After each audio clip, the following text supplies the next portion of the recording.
ইসলামে দফ বাজানো হারাম না হালাল এই বিষয়ে মুফতি আরিফ বিন হাবিবের রেফারেন্সকৃত কোরআন ও হাদিস থেকে কিছু আলোচনা করব। প্রিয় আবু উবায়দা ভাইয়ের তাত্ত্বিক জিজ্ঞাসার জবাব। ইবনে আব্বাস রাদিয়াল্লাহু তাআলা আনহু থেকে বর্ণনা, দফ হারাম, বাদ্যযন্ত্র হারাম, ঢোল তবলা হারাম, গান বাজনা হারাম। তবরানি ৭৩৮৮। ক দফ এর পরিচয়। দফ বলা হয় ওই বাদ্যযন্ত্রকে যার উপরের অংশ চালুনির মতো, যাতে ঝুনঝুন আওয়াজ থাকে না এবং একপাশে চামড়ার পর্দা টেনে বাঁধা হয়। মুজামু লুগাতিল ফুকাহ। খ রাসূলের যুগে দফ যেমন ছিল, হাদিসের ব্যাখ্যাকার যারা নবী সাল্লাল্লাহু আলাইহি ওয়াসাল্লামের যুগে ব্যবহৃত দফ সম্পর্কে অনুসন্ধান করেছেন তারা বলেছেন দফ হলো একপাশ খোলা ঢোল বিশেষ, বাজালে ট্যাপ ট্যাপ আওয়াজ হয়। প্রকৃতপক্ষে দফ সঙ্গীতের ব্যবহৃত কোনো বাদ্যযন্ত্রের পর্যায়ে পড়ে না। আউনুল বারী গ্রন্থাকার বলেন, দফের আওয়াজ স্পষ্ট ও চিকন নয় এবং সুরেলা ও আনন্দদায়কও নয়। কোনো দফের আওয়াজ যদি চিকন বা আকর্ষণীয় হয় তখন তা আর দফ থাকে না, বাদ্যযন্ত্রে পরিণত হয়। আউনুল বারী 2.2/357। বাদ্যযন্ত্র হিসেবে দফের ব্যবহার যদি কোনো ব্যক্তি দফকে বাদ্যযন্ত্রের মতো ব্যবহার করে তবে বাদ্যযন্ত্র হিসেবেই গণ্য হবে। মোল্লা আলী কারিম রহমতুল্লাহ আলাই বলেন, আর দফের মধ্যে যখন বাদ্যযন্ত্রের বৈশিষ্ট্য এসে যায় তখন তা সর্বসম্মতিক্রমে নাজায়েজ বলে পরিণত হবে। মিরকাতুল মাফাতিহ 6/212। ঘ সাহাবী আবু হুরায়রা রাদিয়াল্লাহু তাআলা আনহু থেকে বর্ণনা, নবী সাল্লাল্লাহু আলাইহি ওয়াসাল্লাম বলেছেন, আমার উম্মতের মাঝে একদল লোকের শেষ জামানায় বানর ও শূকরের সুরতের চেহারা বিকৃত ঘটবে। সাহাবা রাদিয়াল্লাহু তাআলা আনহু নবী সাল্লাল্লাহু আলাইহি ওয়াসাল্লামকে প্রশ্ন করেন, ইয়া রাসূলুল্লাহ সাল্লাল্লাহু আলাইহি ওয়াসাল্লাম, অথচ তারা সাক্ষ্য দিবে নিশ্চয়ই আপনি আল্লাহর মনোনীত রাসূল আর আল্লাহ তাআলা ছাড়া কোনো মাবুদ নেই। নবী সাল্লাল্লাহু আলাইহি ওয়াসাল্লাম বলেন, হ্যাঁ, এবং তারা নামাজও পড়বে, আবার রোজাও রাখবে এবং হজও করবে। সাহাবারা বললেন, তবে তাদের অপরাধটা কি? নবী সাল্লাল্লাহু আলাইহি ওয়াসাল্লাম বলেন, তারা বাদ্য ও গায়িকা আর দফ বাজানোকে গ্রহণ করবে আর মদ খেয়ে প্রমোদ করে মাতাল হয়ে রাত কাটিয়ে সকালে বানর ও শূকরের পরিণত হবে। উমদাতুল কারি খণ্ড 32 পৃষ্ঠায় 167। কিতাবুল আসরিবাহ। নম্বর ফকিহগণের অভিমত। ইমাম আবু হানিফা রাদিয়াল্লাহু তাআলা আনহু আর ইমাম আবু হানিফা রহমতুল্লাহ আলাই এ ব্যাপারে সবচেয়ে কঠোর, তার মাযহাব হলো সবচেয়ে কঠিন। তার সঙ্গীরা একথা স্পষ্ট করেছেন যে সকল প্রমোদ সামগ্রী হারাম, সর্বপ্রকার বাঁশি এবং দফও, এমনকি লাঠি দিয়ে বাড়ি মারাও, আর এটা গুনাহ যা ফাসেক হওয়াকে ওয়াজিব করে, যার ফলে তার সাক্ষ্য গ্রহণযোগ্য নয়। বরঞ্চ ফুকাহারা বলেন এসব দ্বারা আনন্দ নেয়া কুফরি। নাউজুবিল্লাহ। আউনুল মাবুদ 13/186। 2 তাবেঈগণ। দফ বাজানো তাবেঈনদের এক জামাত দফ ভেঙে ফেলতেন। আর হাসান বসরি রহমতুল্লাহ আলাই বলেছেন, দফ বাজানোকে নবী সাল্লাল্লাহু আলাইহি ওয়াসাল্লাম অনুসরণের কিছু নেই। তালবিসে ইবলিস 1/293। 3 দফের বাজনা ও বাঁশির আওয়াজ এবং এ জাতীয় বিষয় শোনা হারাম। আর যদি আসমকা শুনে ফেলে তবে তাকে মাজুর ধরা হবে আর চেষ্টা করবে যেন তা না শুনতে পায়। রুদ্দুল মুখতার কিতাবুল হাজরি ওয়াল ইবাহা। দফ প্রমাণ করার জন্য রাসূল সাল্লাল্লাহু আলাইহি ওয়াসাল্লামের বাণী তথ্য বিয়েকে প্রকাশ করো যদিও দফের দ্বারা হয়, এই হাদিস দ্বারা দলিল পেশ করে। থাকেন যে বিয়ের দফ বাজানো জায়েজ কোন শর্ত, কোনো শর্ত ছাড়া, এবং এটা সুন্নাত।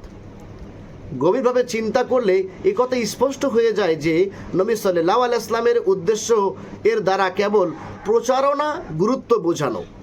কেননা তৎকালে কোনো বিষয় এলান করার জন্য দফের বাড়ি মারলে লোকজন একত্রিত হতো, তারপর ঘোষণা তার বক্তব্য বলে সবাইকে শোনাতো।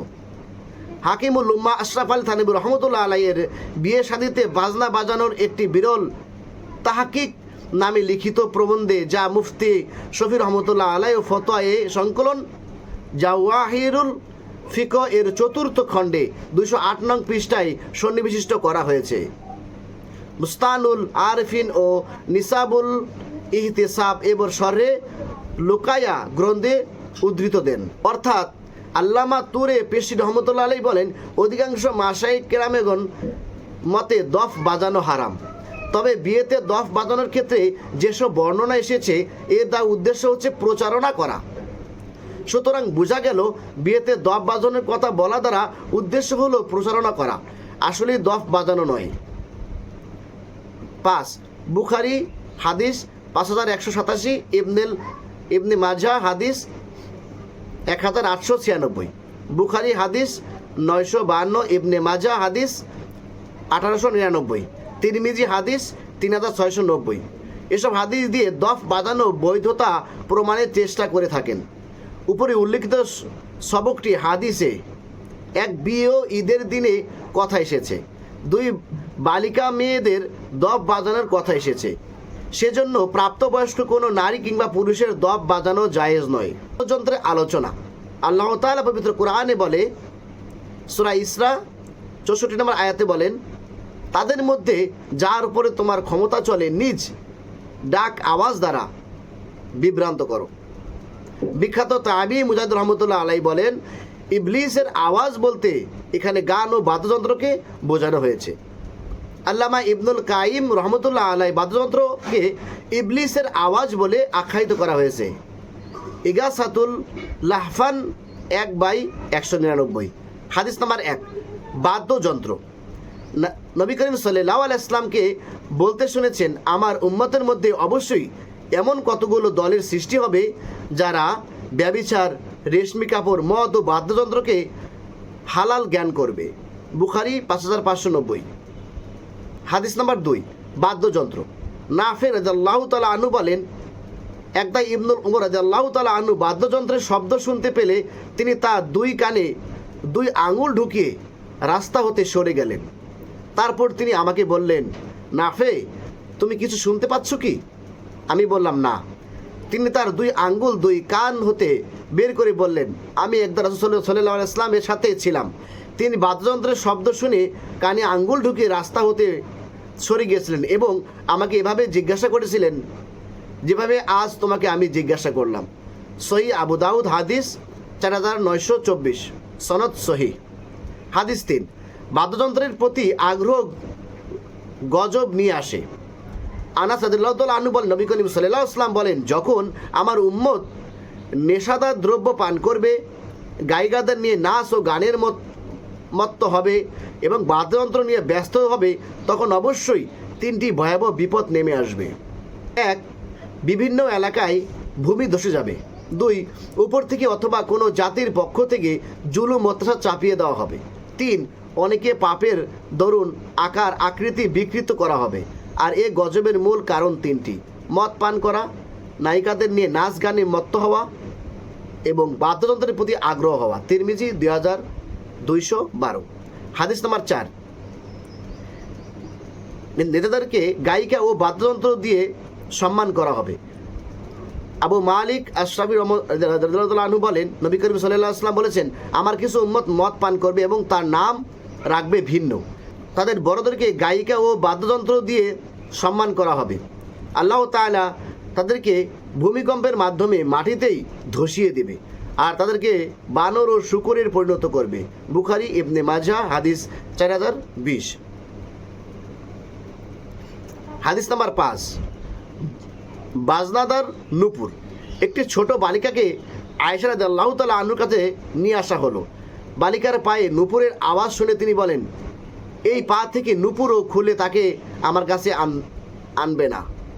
তিনি আরও বলেন, আমি রাসূলুল্লাহ সাল্লাল্লাহু আলাইহি ওয়াসাল্লামকে বলতে শুনেছি, যে ঘরে ঘণ্টা থাকে সে ঘরে ফেরেশতা প্রবেশ করে না। আবু দাউদ 4231।